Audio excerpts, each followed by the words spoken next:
Hello everyone, welcome to this video where Gabby talks about home security systems and, ironically enough, how to secure them. So, first thing to think about is your cameras. Particularly if you're getting cheap cameras shipped from who knows where with who knows what type of software on the cameras already, I definitely recommend making a separate network, if you can, in your house to have the cameras on. And that will just help keep the rest of your stuff protected from whatever may be on the cameras outside of just video capture. Because, again, you don't always know what's on the cameras, and if you can trust it and if it's secure. So, this is one simple layer of security that if you can do it, you definitely should. Also, physically secure them tightly to whatever they're going to be secured to. If you have like a lock plate or something, feel free to use it to make sure people can't get at the screws for your cameras. That said, more important than that is the cabling. You want to keep the external cabling relatively secure because oftentimes the cable can end up in a place where at least that camera or potentially any of your cameras can't see. So if the cabling is insecure, somebody can just cut the cable and cut the camera feed. Now, that said, if somebody's going through all that effort, odds are pretty good that they would have thought to just put a mask on. And through a simple act like that, that may make it harder to ID an individual. But that doesn't mean you should make it easy by just hanging an Ethernet cable in front of them that they can cut as they desire without appearing on camera, right?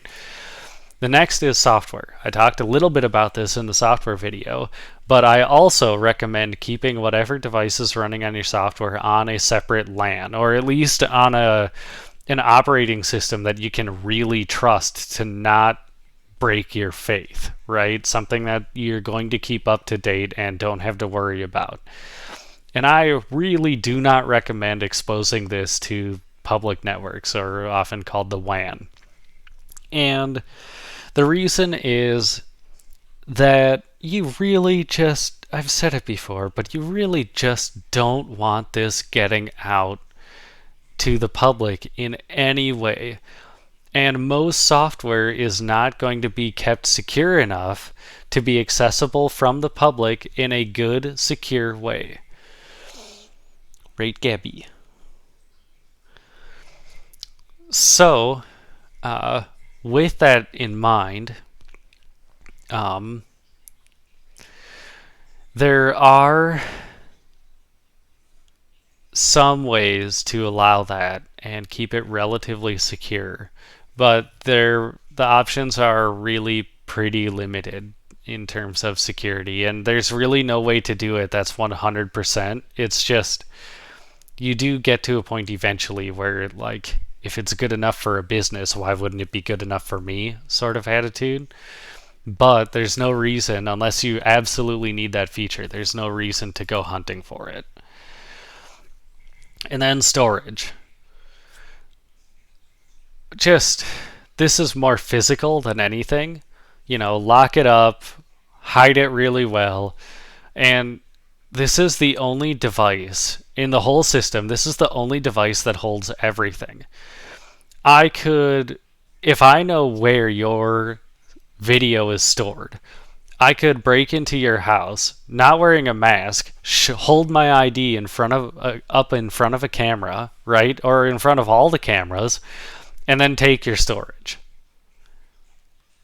That's pretty easy if it's just right there and somebody happens to know what it is, or even if it looks expensive and they don't know what it is, which it might look expensive, they can just grab it. Run out of your house with it. So, at least keeping it not theft proof, but maybe theft deterrent, because theft proofing is extremely expensive. Theft deterring is relatively cheap. So just make sure that that's set up physically somewhere, ideally, that it's not going to become a big problem for you, that disappears. hopefully that you can take small steps early on in your system architecture to make sure that you'll be able to put this somewhere that you're not likely to lose it in the event that you are robbed. So in terms of security, that's where I would focus my efforts. Those are the things that I am worried about from a personal security and digital security perspective. So if you think I missed anything or would like me to elaborate, as always, mention it in the comments. Otherwise, I will see you in the next one. And everyone say bye to Gabby. Gabby, say bye. Gabby. She's not feeling talkative. All right.